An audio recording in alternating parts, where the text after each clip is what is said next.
आप लोग को unknown common man YouTube channel के लिए फिर से स्वागत है। मित्रों, हमारे देश को 15 अगस्त 1947 को स्वतंत्र हो गया, ये सबको पता ही है। लेकिन हमारे स्वतंत्र के लिए कितना लोग अपने खून और जान दे दिया है, ये हम भूल चुके हैं। इसमें इंडिपेंडेंस डे बोलोगे तो हम लोगों को कुछ ही लोग का नाम याद आता है।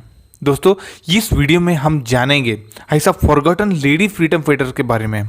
आप लोग अभी तक हमारे चैनल पर सब्सक्राइब नहीं किए तो प्लीज़ सब्सक्राइब कीजिए, लाइक और दोस्तों से शेयर कीजिए, बेल आइकन को भी दबाने का ना भूलिए। दोस्तों, मातांगिनी हजरा को गांधी बरी के नाम से जाना जाता था। उन्होंने क्विट इंडिया आंदोलन और नॉन कॉर्पोरेशन आंदोलन में भाग लिया। दोस्तों, ये जुलूस के दौरान वो 3 बार गोली मारे जाने के बाद भी भारतीय ध्वज के साथ नेतृत्व करते रहे। वो वंदे मातरम की नोरे लगाती रहे। एक महिला की पहली मूर्ति स्वतंत्रता भारत में कोलकाता में लगाए गए थे और प्रतिमा उस स्थान पर खड़ी है जहां तमलुक में उसकी हत्या की गई थी।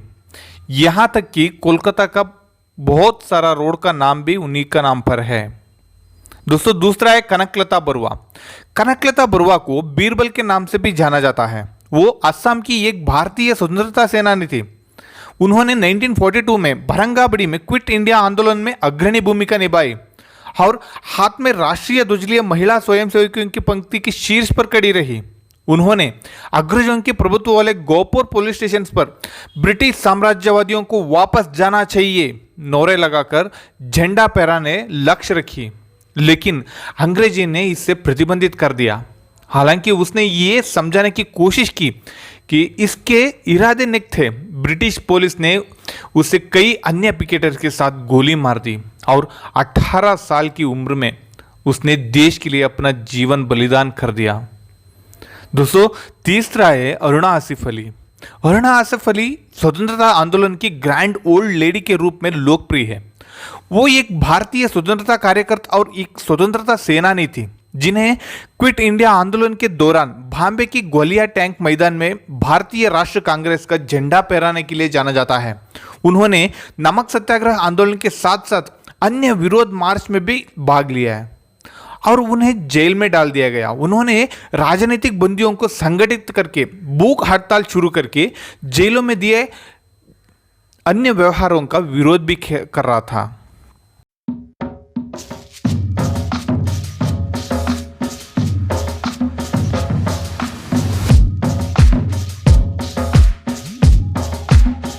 दोस्तों, अगला है बीकाजी कामा। भारतीय राष्ट्रवादी आंदोलन की एक प्रख्यात व्यक्तित्व। उनका जन्म 24 सितंबर 1861 को बॉम्बे मतलब अभी मुंबई में एक पारसी परिवार में बीकाजी रुस्तुम कामा के रूप में हुआ था।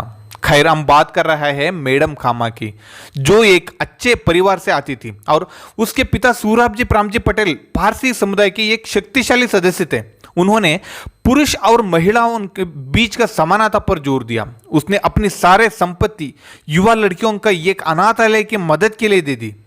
एक भारतीय राजदूत रूप में उन्होंने भारतीय ध्वज फहराने के लिए 1907 में जर्मन की यात्रा भी की थी। दोस्तों, दूसरा है तारा रानी श्रीवत्सव। तारा रानी का जन्म बिहार के सारण में एक साधारण परिवार में हुआ था और उनकी शादी फूलेदू बाबू से हुई थी। वो 1942 में गांधी जी की क्विट इंडिया आंदोलन में शामिल हुए विरोध को नियंत्रित किया और सिवन पुलिस स्टेशन की छत पर भारतीय ध्वज फहराने की योजना बनाई। वो भीड़ इकट्ठा करने में कामयाब भी रहे और इनकलाब के नोरे लगाते हुए सिवन पुलिस स्टेशन के पास मार्च शुरू किया। जब वो उसकी ओर बढ़ रहे थे तो पुलिस ने फायरिंग कर दी।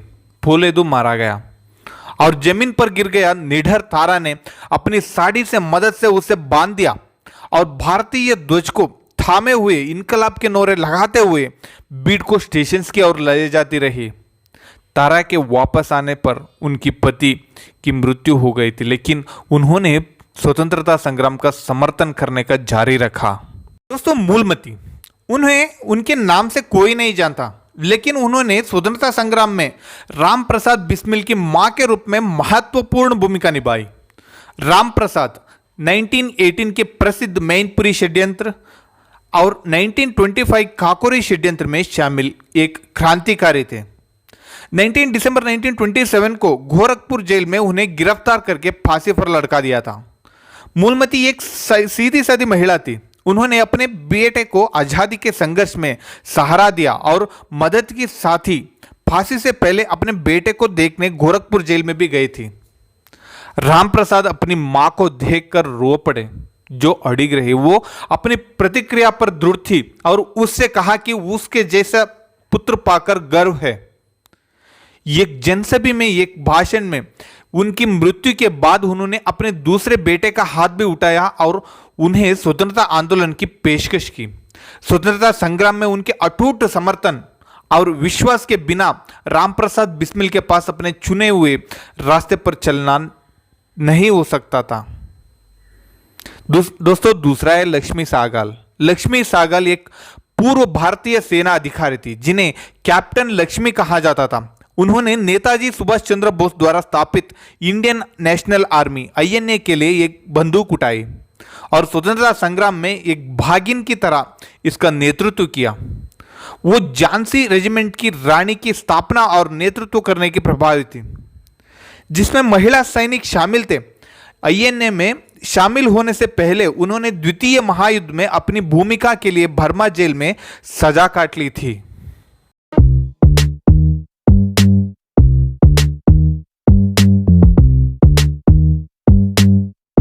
दोस्तों, अगला है कमला देवी चट्टोपाध्याय। एक समाज सुधार के साथ साथ वो एक प्रतिष्ठित थिएटर अभिनेत्री थी और उन्होंने भारत की स्वतंत्रता लड़ाई में बहुत महत्वपूर्ण भूमिका निभाई। वो एक देशभक्त नेता के रूप में सक्रिय भूमिका के लिए ब्रिटिश सरकार द्वारा गिरफ्तार होने वाली भारत की पहला महिला बनी। वो एक उल्लेखनीय व्यक्ति थी जिन्हें एक समाज सुधारक, निडर और प्रतिबद्ध स्वतंत्रता सेनानी के रूप में जाना जाता था। उन्होंने भारत में महिलाओं की सामाजिक आर्थिक स्थितियों में भी सुधार किया, हैंडीक्राफ्ट और थिएटर को पुनर्जीवित और बढ़ावा दिया। उन्होंने 1930 के गांधी जी नमक सत्याग्रह में भी भाग लिया। ये विधानसभा के लिए पहला महिला चुनायित हुई थी। अखिल भारतीय महिला सम्मेलन की स्थापना में उनका महत्वपूर्ण योगदान था। दोस्तों, अगला है कित्तूरू रानी चेन्नम्मा। रानी चेन्नम्मा कर्नाटक में कित्तूरू रियासत की रानी थी, लेकिन स्वतंत्रता संग्राम के दौरान उनके प्रयासों के लिए उन्हें अभी तक में पूरा भारत में मान्यता नहीं मिली थी।